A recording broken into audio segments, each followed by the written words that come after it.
Coaches, good morning. This is Coach PJ Gibbs in the Coach Gibbs Defense Lab. I am honored to be joined by the new defensive coordinator at Southeastern University in Lakeland, Florida, Coach Jordan Odaffer. Coach, thanks for taking the time this morning to talk some ball.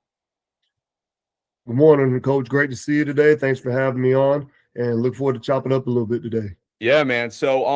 So Coach, obviously we've known each other for quite some time. We're both into some good defense, into some havoc, into some we're going to talk some run fits today. But I'd be remiss to not mention the fact that you were part of a staff in the DC at South Carolina State last year that won the HBCU national championship. So if you could just give us talk about that experience. I watched the game on TV. We're going to have Coach Alston on here, who was a colleague of yours on the staff last year as well, but just kind of walk us through the ups and downs and the craziness of that game, and ultimately going to you guys and, taking home the national title. I tell you, it's funny. Like, the first thing I want to talk about with that is that, God gets all the glory for that. First thing we always do anytime win, lose, or draw, we give God all the glory and everything that we do. And the funny thing about it was God is the reason why I never had any concern about that game either. Had talked, God had spoken, he had put out there that we were going to win that game. And you might not understand it as you're kind of going through it, and you're down 21-0 at the half, and you're looking around and nothing's really going your way. It's a lot of small mistakes, a lot of issues, a lot of errors, things that guys normally are going to take care of for you. They just kind of were a step slow or a little behind on shaking the rust off, whatever it might be. It had been a little while since we had played live actual football. So you just had to kind of get up to speed on everything and get rolling.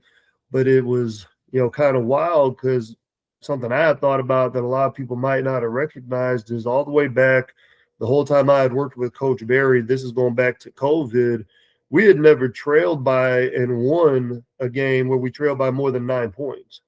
And this year at halftime against North Carolina A&T at GHO, Greatest Homecoming on Earth, that was our largest comeback. We were down 9 to them at the half, and we came back and won that ball game.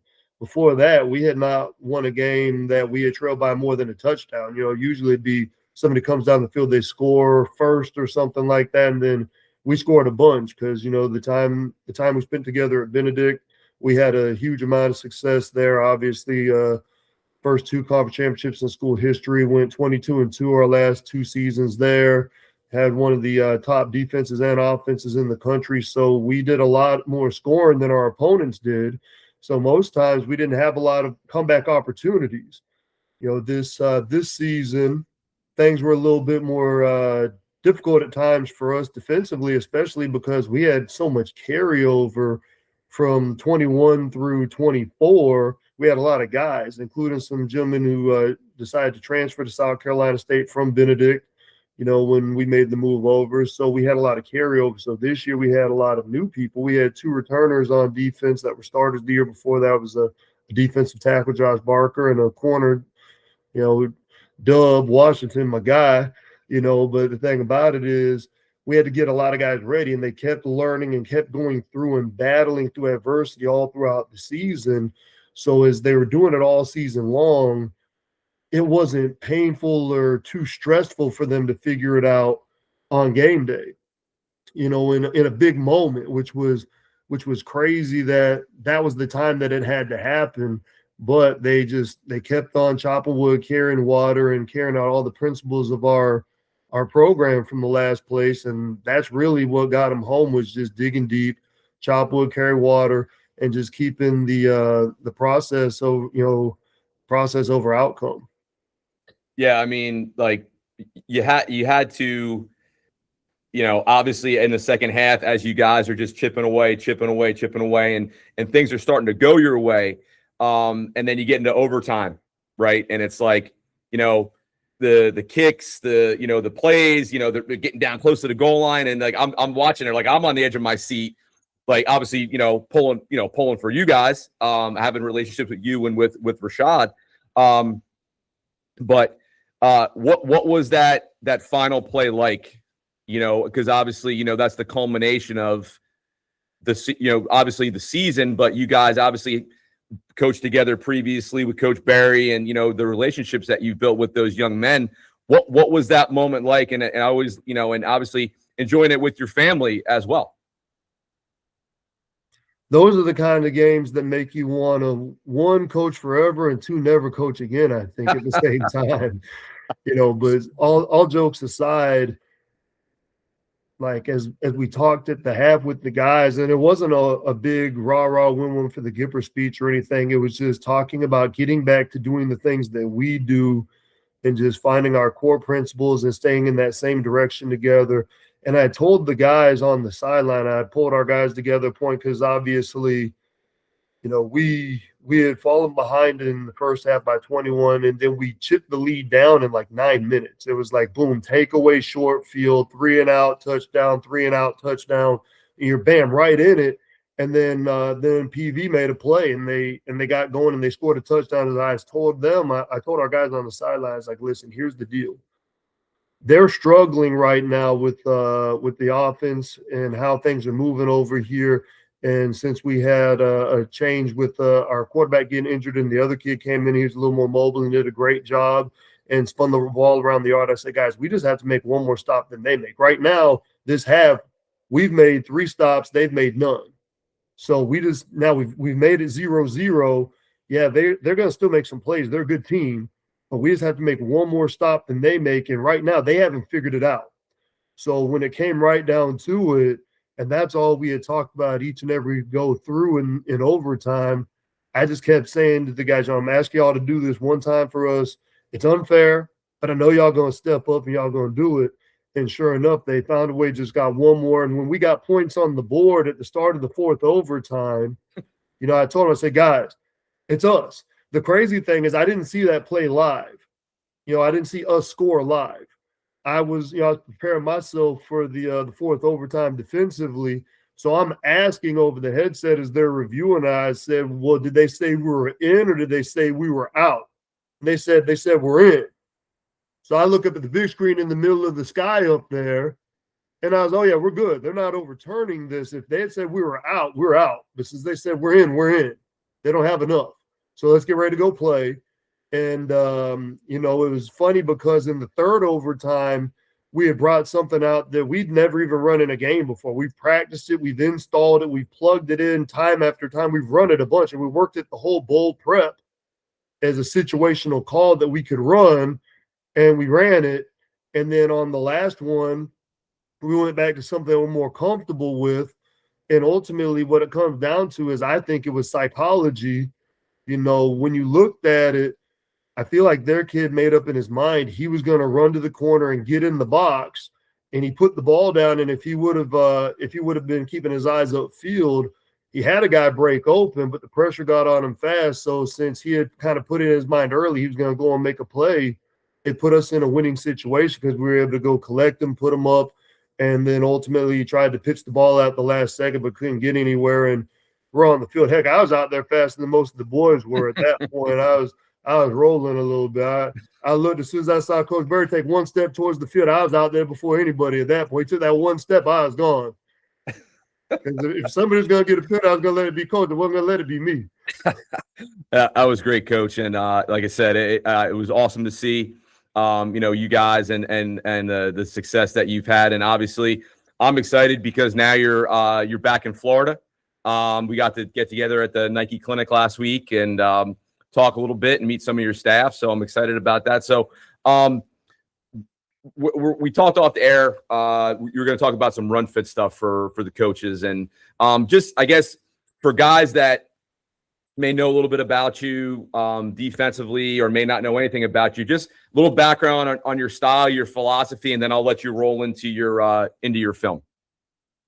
Absolutely. So I've been very fortunate. I was brought up by good coaches as I was coming through as a player, and then as a young coach, I quickly, when I started off as a high school coach, my old position coach in college, when my leg got pretty jacked up, got me set up locally in Tallahassee with one of his former teammates, and then I started working, and we were a 3-4 structure there.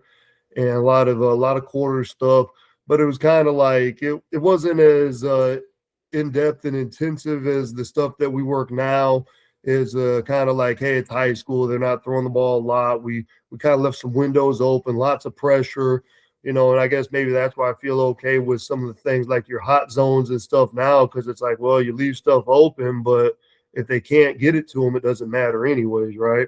But when I was working with Coach Bradwell, he got a head coaching job after my first season coaching with him. So I went from being a special teams coordinator, working at Rickards High School, to I went with Coach Bradwell over to West Gaston High School, and he named me as assistant head coach and defensive coordinator. And I was young. I was probably about 4 or 5 years older than the players at that point. But it is what it is, and you just keep on working on. You just keep working, learning, developing.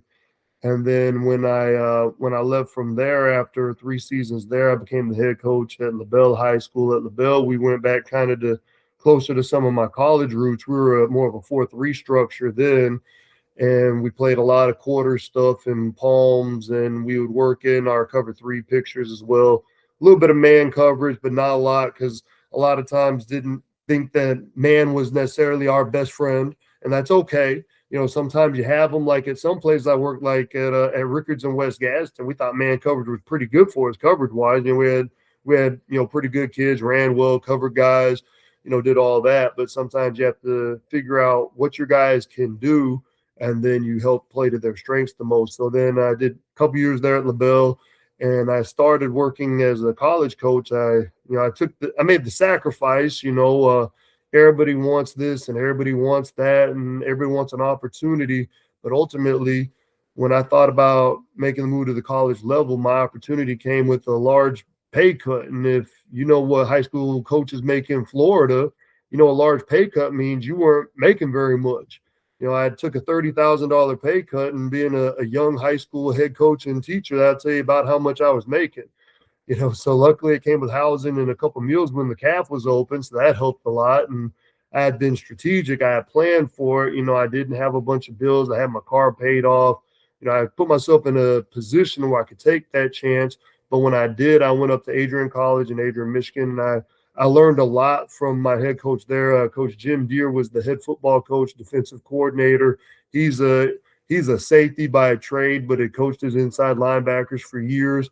I ended up doing that, and like everybody always says, one of the hardest things to do is to coach the head coach's position. So I had to get sharp on all my stuff and my coaching points and teaching it the way he wanted it taught, because me as a guy who had been a coordinator and been a head coach and all these things, I felt kind of weird having somebody over my shoulder at every drill and every rep. So I was like, well, what that means is he doesn't trust me enough yet, but he doesn't have to. Trust isn't given, it's got to be earned. So once I showed him that I had my hands on everything, I could coach it how he wanted it coached, I could develop the guys the way he wanted them developed, then coach took his hands off of me, and he ended up giving me more and more responsibilities. I got there, I didn't have a whole lot to do. I was just coaching ball and recruiting. By the time I left from there, I'm doing financial aid. I'm the recruiting coordinator, special teams coordinator. I go to financial aid, admissions, all these different places across campus. I've been doing all these liaisonships, and I'm very thankful for that, because as I learned all that stuff, it helped to put me in better positions as my career moved forward, because unless you're working at the highest of high levels as a college football coach, you're going to have a bunch of areas that you have your hands in and that you work in, right?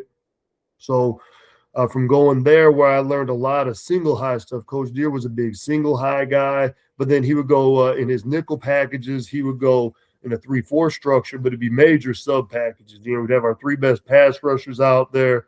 You'd probably have 1 inside linebacker who's your most athletic guy. You'd have probably your most athletic outside linebacker. Then you'd have 2 small corners in the slots matching up with those little slotty guys. So you have all these like athletic kids on the field, and you're doing a bunch of we played a ton of cover 2 man then with spy techniques and different pressures and stunts where we let guys kind of do their thing and get busy, push the quarterback, because most of the time having all those athletic guys in positions to pull up the quarterback, you go and do that. So that was kind of the outfit we were there. That was more of a third down thing than anything.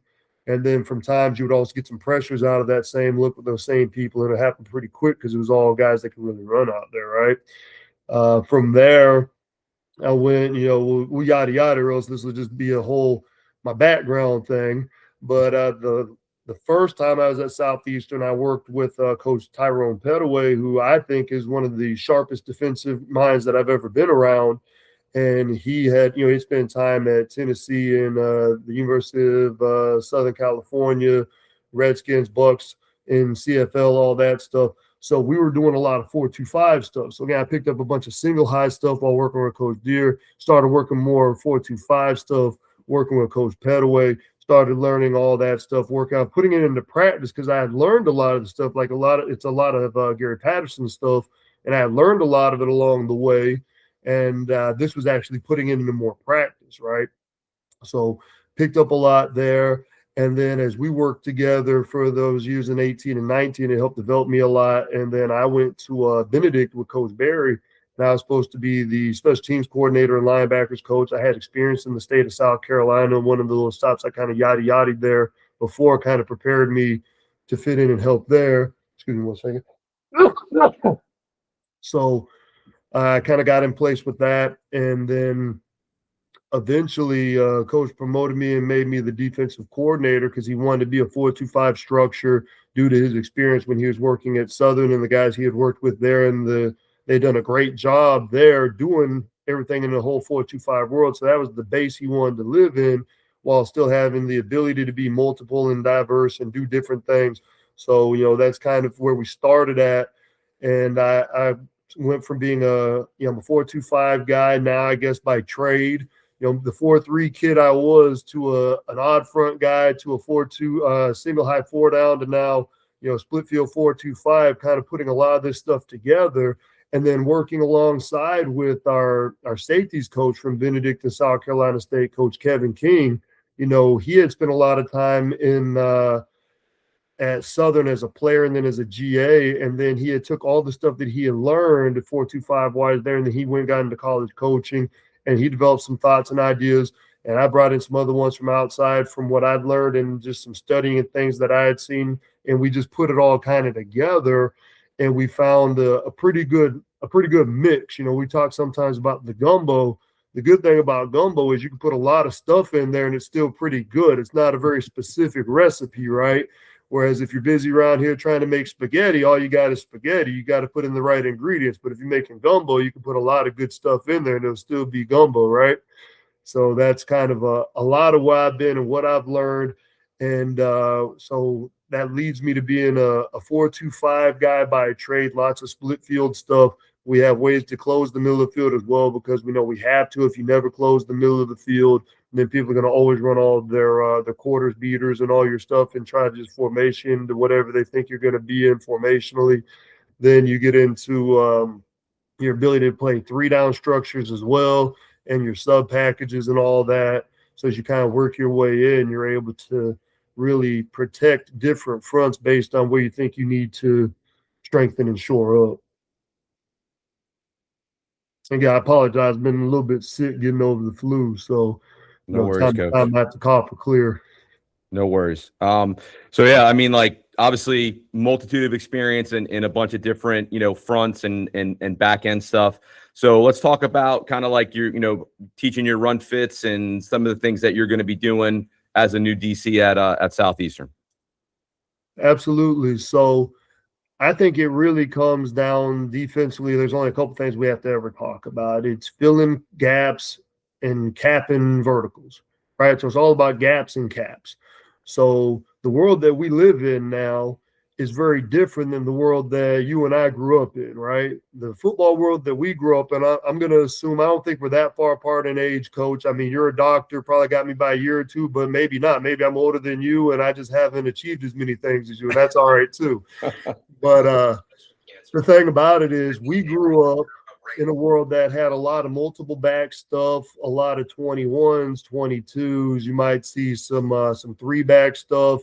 All that to be more of the life that you're living in. And still, like I talk in the world I live in is kind of sheltered, I guess, now, because at the college level, a lot of people are a little different. In high schools, there's a lot of people that still are 2-back running like split back veer, or 3-back, they're running flex bone, or there might still be some people that have tight ends and fullbacks out there that line up and run 21 And if they do that, you can just, hey, we can play a lot of Tampa. We can play a lot of cover 3. We can play a lot of invert. We can do all the things that we've always done versus those 2-back sets. But the world that we live in now, most of the time offenses are trying to create 3 and more than 3, usually 4 vertical threats. And they're going to also try to create multiple gaps for you. Because the world started off, it was a 10 world, right? When they first got into 1-back sets, it was a 10 world. And the run game was zone, and then they stumbled onto it, with Rich Rodriguez one day. The quarterback just missed the mesh, and when they all chased the running back, because the quarterback never keeps it, he's like ran in and scored at practice one day, and they're like, hey, that's pretty good. Let's install that. And then the whole defensive world got turned on its head about that for a while, but then people started to figure out how to defend 10 personnel spread, right? So they started closing interior gaps, not giving them B gaps anymore. Went to a bunch more like 3-down stuff. Then offenses did what? They brought a yo in the game, or a sniffer. So they brought a body back in. So now when they bring a body back in, then defenses have to bring a body back in. So it's just all cat and mouse. But as you kind of work on it and go through, it's all just part of the game. So what we're looking at is, how many gaps are they creating? So you start off with the 5 offensive linemen, that's 6. So most of the time, people are going to try to say, if you have 5 offensive linemen, hey, that's 6 gaps. We have to make sure that we have 6 people in the fit somehow, right? They might be in the box. It might be showing a 2-man box. You're single high. It might be a 1 box, and you're going to have to find a way to close a gap and get guys out of conflict because they're going to RPO you now. And then you still at the same time have to find ways to cap all those vertical threats, right? Well, now let's say, like we talked about, they bring a yo back in. So now they bring a yo or a tight end back in. Now they've got 6 bodies. They've created 7 gaps. They still have 4 potential vertical threats. So that's when people started really falling in love with the idea of quarters and quarters toolboxes, to where they could keep all 4 of those verticals capped while still having 7 people that can fit the run. Because with 6 guys in the core now, they've created 7 gaps. And the only way they're going to be able to steal the numbers back at that point is to run the quarterback, right? Right. So now you just keep on going as they keep adding more people back to the box. We add more people to the fit, but you're still needing to keep everybody capped vertically, because unless they put a kid in the backfield where he's less likely to get vertical, you have to have a way to cap 4 vertical threats and still fit every gap that they got. Got it. That's the basic initial starting point and thought process, right? Okay. So from there, we talk about guys and their jobs, right? Just like Coach, are you trying to share anything right now or no? Not right now, no. Okay. I just making sure. Yeah, not yet. So just kind of talking about the thought of it at first. All right. So now let's talk about how we get it done. All right. So if you're trying to have 7 people in the fit, right? I always talk about, there's 2 sets of 3 that we talk about in run fits. We'll get on the first one, and that'll probably be most of what we talk about and what we look at today is working our 3 off the ball defenders. The good thing is, conceptually, you can have a lot of different people in the fit. We have, with different coverages and structures and things we can have 10 of our 11 guys included in the fit, right? And multiple guys can either be a box or cutback player. So ball comes to you, you're boxing, ball away from you, you're the cutback player. Multiple guys could be the spill fast flow guys. So again, you're going to treat everything as I got to get over the top and I got to spill to my box player. And then again, multiple people can be a box or cutback player. And again, a box at me, cutback away. We talk about keeping it simple. We talk about math. If I'm say I'm a Mike linebacker and it's a 2x2 10 picture and I have a guy outside of me on both sides that is involved in the run fit, that tells me that I'm going to be a spill player and these guys are both going to be box or cutback players. And we'll get to see this in a second when we get on the film. And then, but mathematically speaking, same way, if I'm like a will linebacker 2x2 10 and I'm outside the fit and I have 2 people to my right, that tells me I'm either going to box, or if it's away from me, I'm going to play cutback. And now when I play cutback, I can take the run through if it presents itself to me, because I have 2 run fitters outside of me already. I already have a box and a spill player. So now I can take the run through. The only thing that'll override that for him will be if it's quarterback run game, because then he wants to be careful, because if he just takes the run through behind it and the quarterback keeps pressing, will be a guy short. But if he keeps on tracking the ball, as the ball pushes past the point, he can push past, he can add that extra hat that we're going to need. But like I said, that's kind of how you talk about it. Now let's take a look at I got like 9 clips here, and we take a look, and it's 1, 2, 3, 4, 5, 6, 7 different coverages. So you'll have a couple different guys doing different stuff, but we'll kind of get to it. Let's see here. I'm gonna go and let me know. Is this playing at all now or no? Yeah. Yep. You're all good. The All first right, down and North Carolina. I can see. Yep. You're good. All right, perfect. So in this picture here, we're playing quarter stuff here. All right, so we've got like a palms picture here to the field, and they're playing like quarters into the boundary. So again, like when you're talking about it, playing in palms, we're gonna get that nickel, that field overhang. He's in the fit, and then you have your 2 backers. They're going to be in the fit as well. So again, what's going to end up happening, you'll see, if I'm the Mike here and I've got a guy outside me here and a guy outside me here, that's going to tell you that he's going to be box or cutback.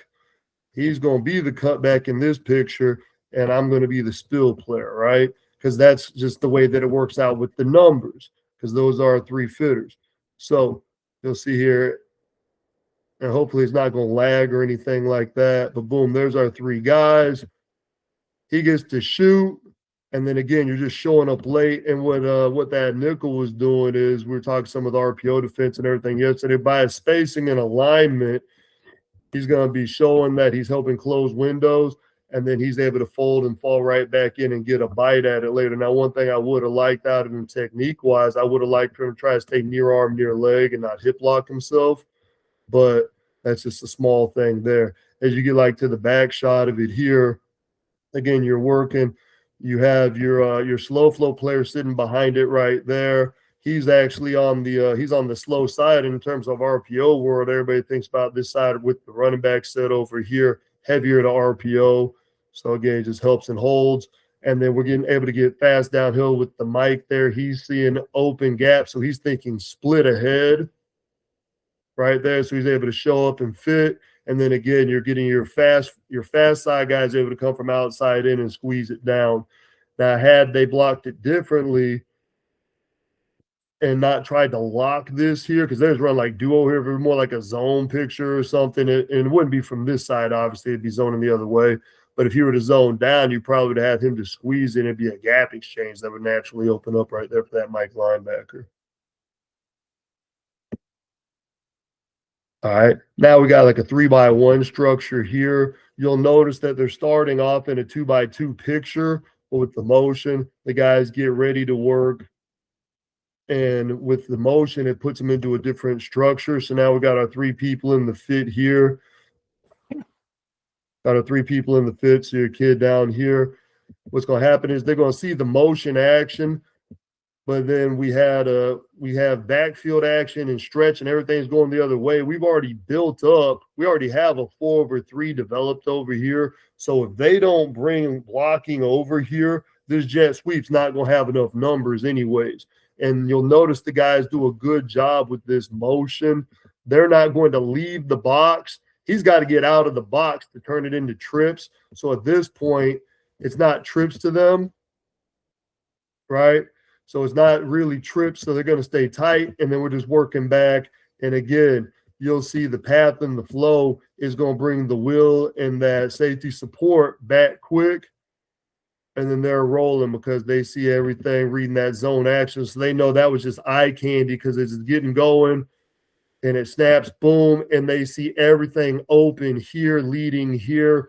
Quarterback gets pistol. The other thing by backfield alignment, we figure if this kid's getting the ball going this way, they're going to want to lead block, or they're going to put the back this way. It's hard to time up me running fast as the slot, and this kid who's behind this finding a way to get ahead of him, right?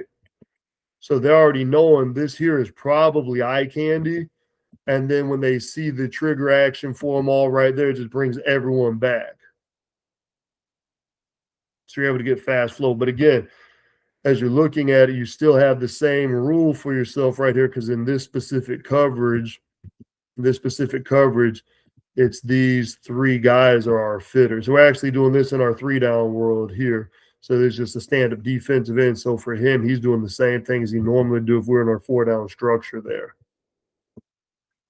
Okay, so he's just trying to set an edge, and then we're playing B gap, and we're just overflowing because as everything runs past, the path of departure here tells the will, I don't have to worry about this A gap anymore because we're past all that now, and he's going to keep on running and chasing because that's the only thing. You have angle of departure and pullers. That's the only stuff going to get you out of your one back, one gap run fit world. You know, because again, we talk about ID one back. All right, so we're thinking one back, one gap. And unless you get pullers or fast flow or something like that, you're going to fit those gaps. But if you get fast flow or pullers, then there's no need to just run yourself downhill and be a robot anymore. Here we go back into a 3x1 picture. And then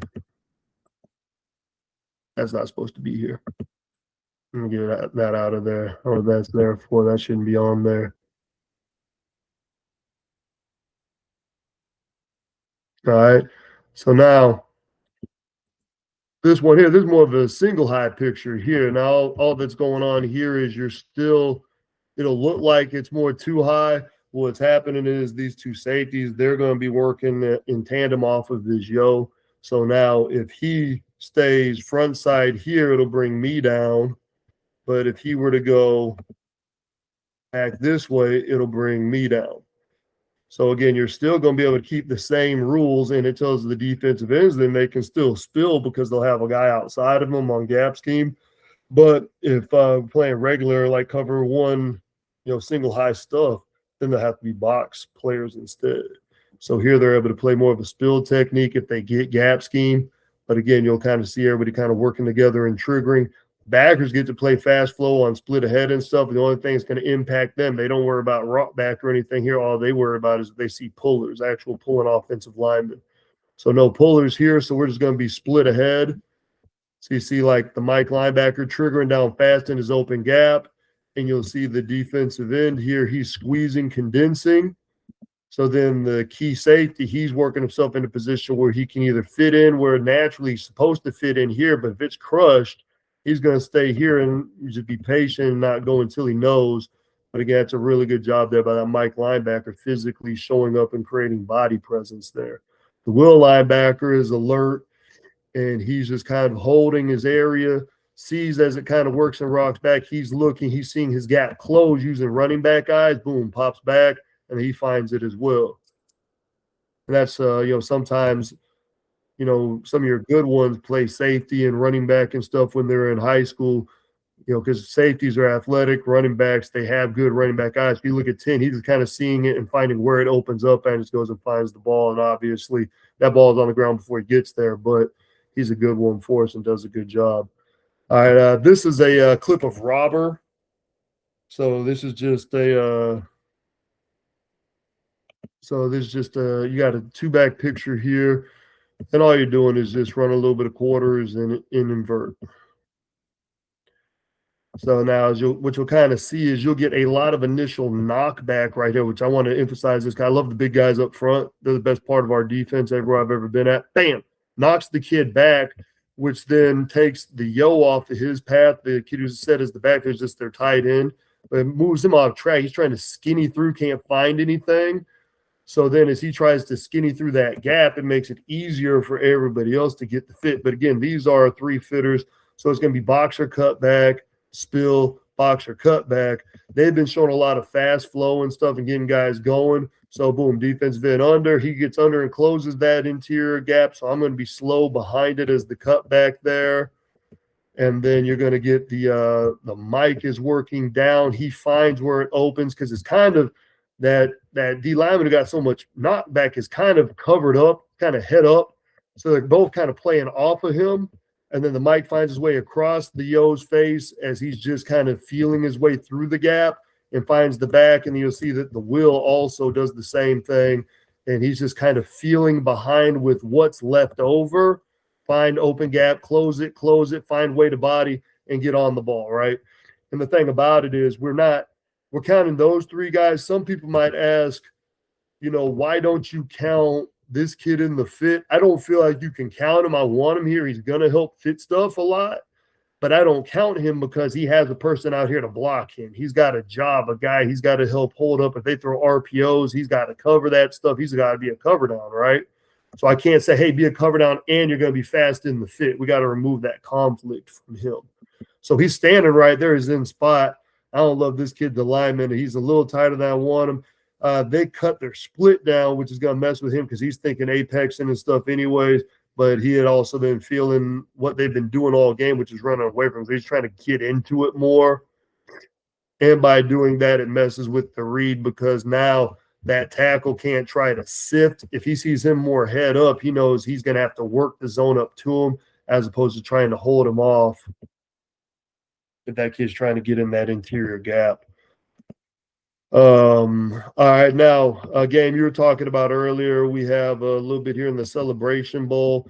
Again, right here, this is just the guys treated it like two-back because they saw this Yo as being off the ball enough to treat it like it's a two-back picture, and that's what they would do with their tight ends. They'd move them back, and they'd be in the backfield.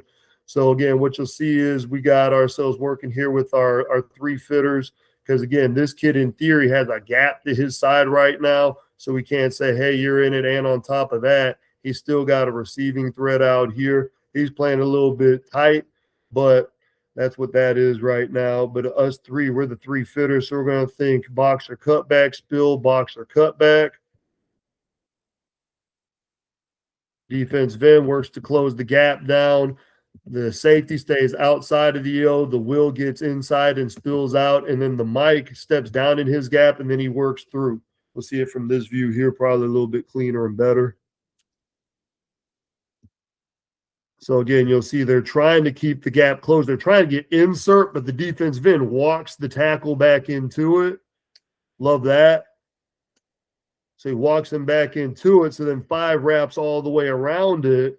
So then we just show up inside out and in place. And everybody thinks in the world that we live in, everybody thinks like these linebackers have to move a ton when they're rocking back and things like that. But usually, like if you watch this kid, he's standing just outside the hash mark. Watch where that C gap that he's gap exchanging ends up being at. It's right at his feet. Like it comes right to him. Everybody thinks they have to move super fast and cover a lot of ground, but most of the time it happens right at them. And again, this was early in the second half, if I'm not mistaken, in this game. This was helping us get back on track. This is when we were down 21-0, so if I'm not mistaken. All right, here we got a 3-by-1 picture here. So in this picture, we've got our nickel involved in the fit here. So you got your nickel, your Mike, and your Will. Those are your 3 fitters. And again, this is going to be a good demonstration. We talk about like here, the nickel's going to be the box player because the action is coming at him. The Mike is going to work to spill the first puller, and then the Will is going to be able to say box or cutback. I can take the cutback. Now the thing is, I got 2 people outside me, so if I see a shot, I can take it. Let's watch that Will first, right here. Sees the shot, takes it, bang, fit, nice. That's what we talk about right there all the time. Now, as you watch the nickel up to the top. He's showing your arm, near leg. He's going to be ready to set the edge right there. And then the Mike is actually there faster than the puller is. And the puller never really gets on track because the defensive end gets a little knocked back there on that Yo. And a lot of times those guys have trouble redirecting. So that's the thing. We always talk about trying to get vertical and get through those guys and make them have to redirect.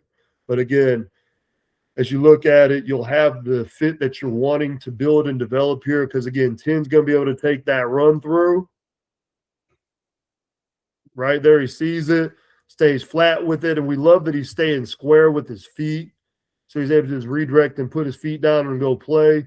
Again, you see 33. He's working pretty tight, a little looser than I want right there. But, again, just come right down through the inside half of 67, but he's able to fold back in. And again, you see 20 setting the outside third of it right there. And then 6 is even able to play right here.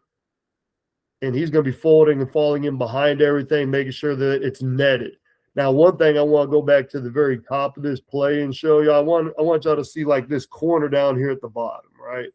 And this kid's a really good football player. And it doesn't have anything to do with why the play gets made.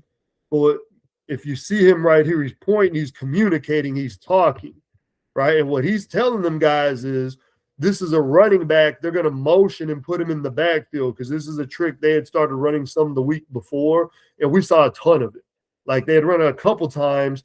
And then they ran it a bunch in our game because they were just trying to find a corner and try to get an edge on us. So he's IDing right now that that's a running back and they're about to motion him. He's off the ball. They're going to put him in the backfield. They're either going to jet him or they're going to put him in the backfield. So he's telling them. So everybody's already communicating what's next. So when it happens, boom, nobody trips. They don't worry and try to flip-flop at the last second and do it. No, we already know what's happening. So we're already alert, communicated the plan. And now we're good to go.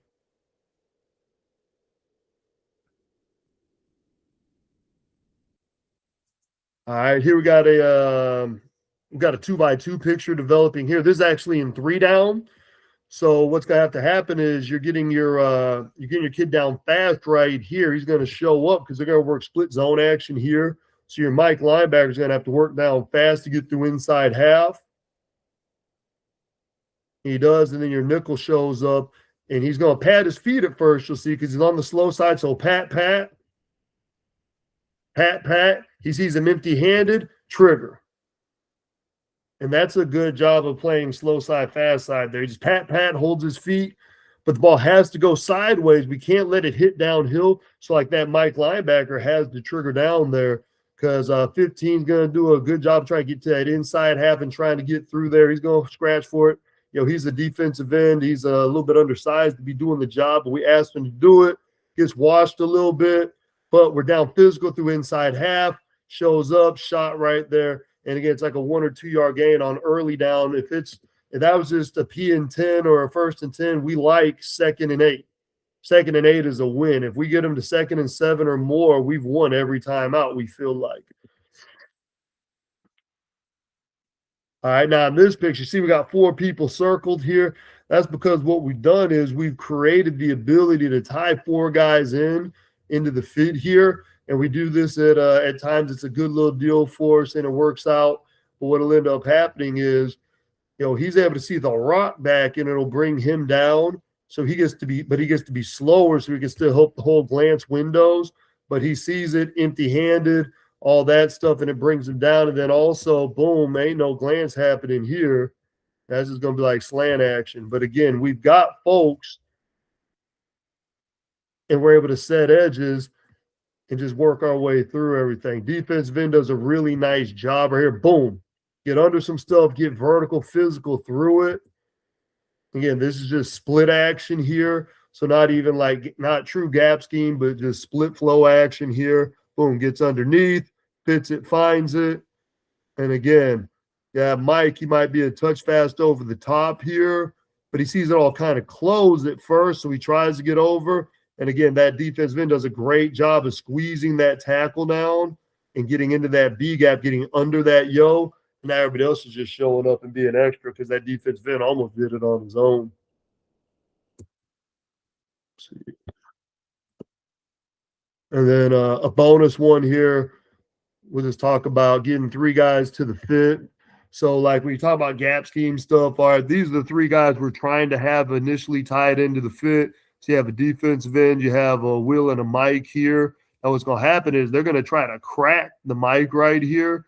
So with doing that, it should bring this safety quickly in the game. The way that the Mike helps that safety is if you feel that action, you need to show up right now. So it forces a radical angle by that receiver so he knows it's not a route, right? If he sees him get like 1 yard upfield and then get on your hip, he knows it's not that.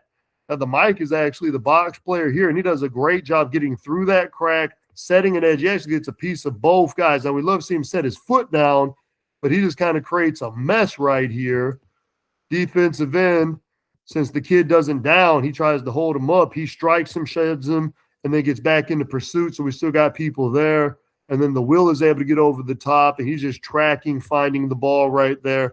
and you see that free safety is working to get down fast and crack replace, because eventually they always run out of crack people. Now, the nice thing is, since he doesn't have to run down right away, he can help if it was like glance stuff, but it's not there. And most of the time, that crack action, you're not getting glance behind it anyways. But that's just a little bit, Coach. Yeah, Coach, that was great stuff, man. I really appreciate. I know you're fighting off the flu a little bit, and I appreciate you hopping on with us. Where can coaches connect with you? Twitter, email. What's the best way to get in touch with you if they want to further the conversation? I'd say start off on Twitter for now. I mean, I don't have any problem giving any coaches and stuff my phone number, but I don't want to necessarily put my phone number out on the whole internet. Yeah. It's like, but I say start off on Twitter, and that's just at Coach J Odaffer, or you might find me at Coach O at SEU. Either one, it's the same thing. However you search for me and find me on there. Always open to collaborate, network, communicate. You know, especially like, you know, we're all just fighting the same fight. You know, people are offensive coaches work together, they collaborate, and they find smart, cool ways to come after defenses. I think all of us, we have to work together at the same time, because it's just an ever evolving battle and flow of it all. Yep, I agree, Coach. And listen, I really appreciate you taking the time, man. And obviously, we'll be talking, because you're in the home state now, and looking forward to seeing you. Hopefully, get you down for spring ball and look at some of our guys. But thank you for taking the time, man. Best of the family, and we'll talk soon. Sounds good. Appreciate you. Go Fire.